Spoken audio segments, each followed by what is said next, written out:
All right, afternoon update. Did the NFL job the 49ers again?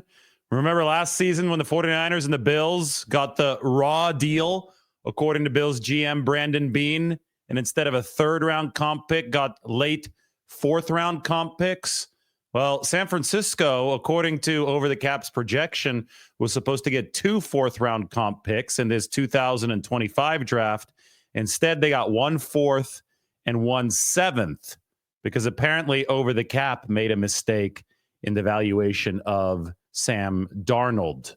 So no, the NFL did not screw the 49ers this time around, but the 49ers expect it, or at least their fans expected something a little bit better based on Over the Cap's projection. And I'll explain how that works, and I'll talk about a couple signings the 49ers made. But first, these are the 2025 draft picks for the 49ers, all 11 of them, including the 4 compensatory picks sent their way today officially by the NFL. This is from Brad at the SF Niners.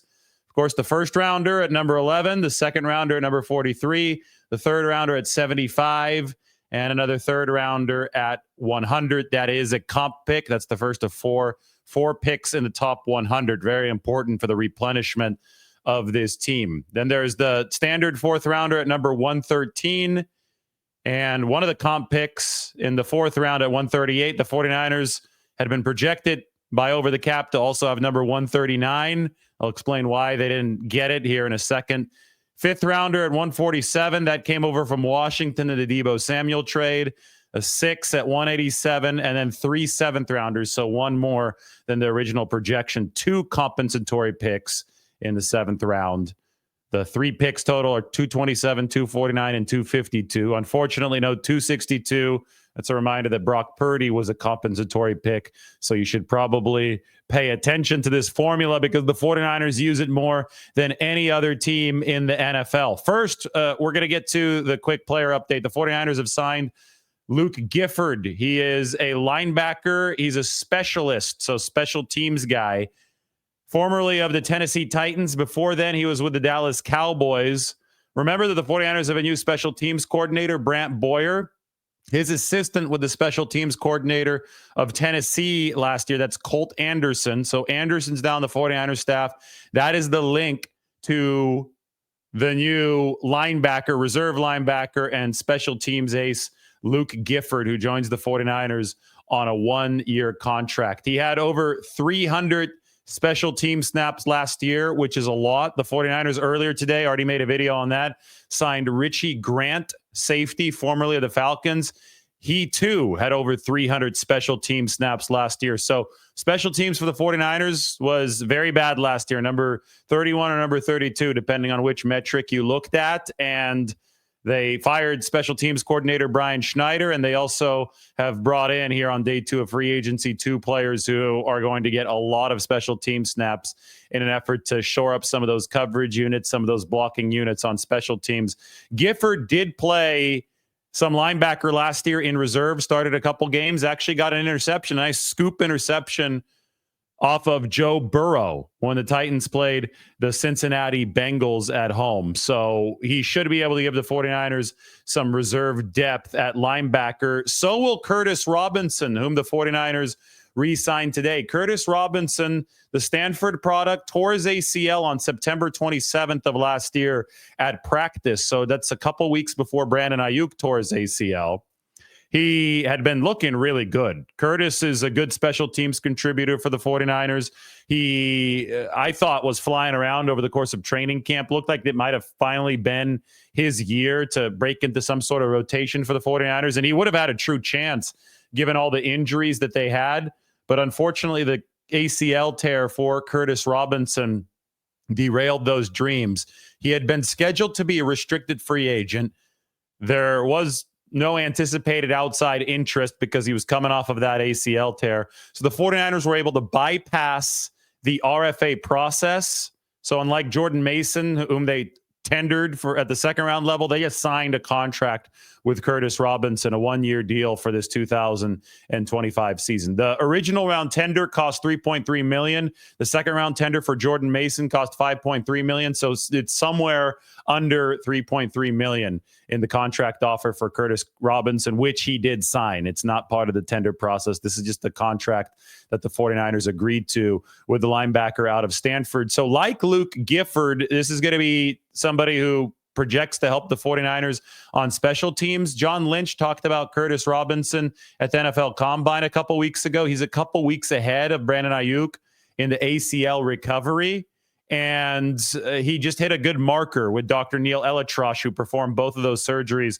So it looks like Robinson is going to be close to week 1. I don't know exactly when his return would be. ACLs take 9 to 12 months. Some guys are even quicker. The fact that he hit the marker and he did get hurt a couple of weeks before Brandon Ayuk on September 27th probably does lend well for Curtis Robinson. New signings are in teal here. Robinson and Gifford added to the linebacker room the day after the 49ers saw Dre Greenlaw agree to a deal with Denver. Warner, obviously the top linebacker for now. We'll have D. Winters in that second spot and Jalen Graham in that third spot. I would assume that Curtis Robinson and Luke Gifford will compete with Graham for that third linebacker spot. It looks like I have Winters on there twice. I could erase D. Winters' name there. So now you have 5 linebackers under contract with the 49ers, and you've got a competition for not just 3, maybe a competition for 2. We'll see if they decide to bring a veteran in.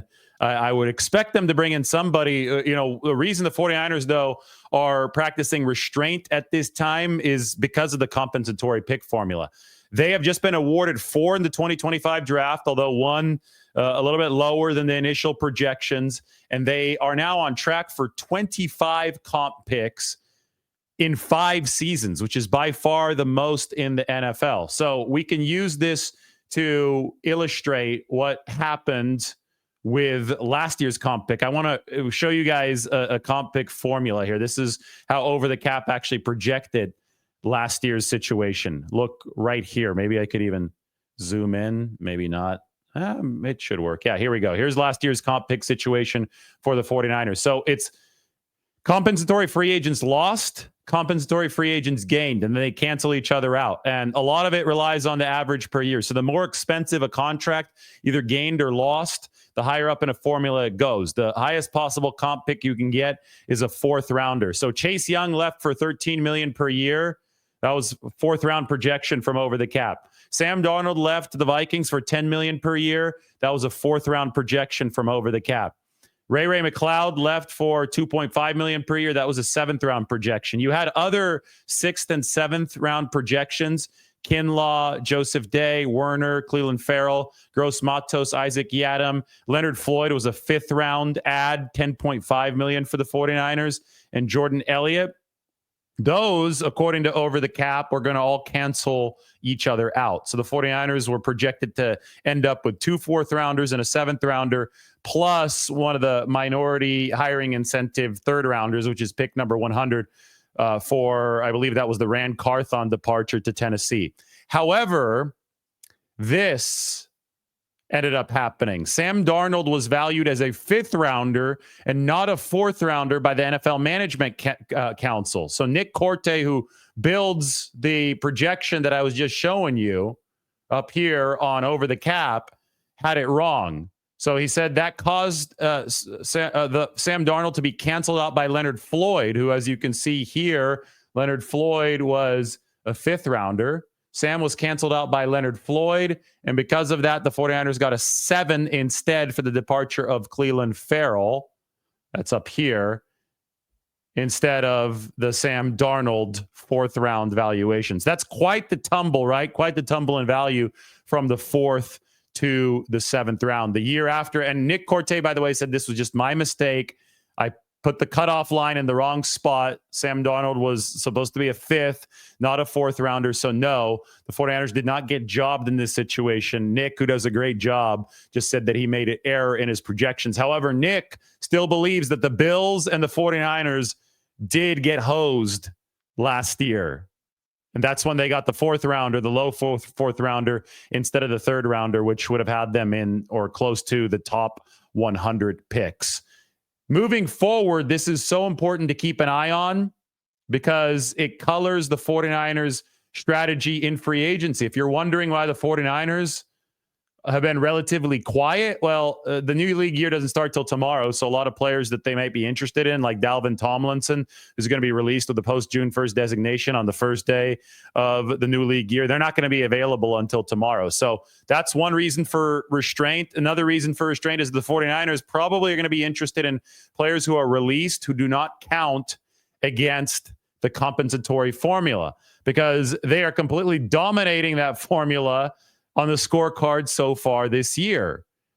This is, I mean, the APYs are huge, right? Of players that have signed away from the 49ers. Like it's $270 million up at this point. It's the size of an entire salary cap, the money that's left elsewhere for the 49ers.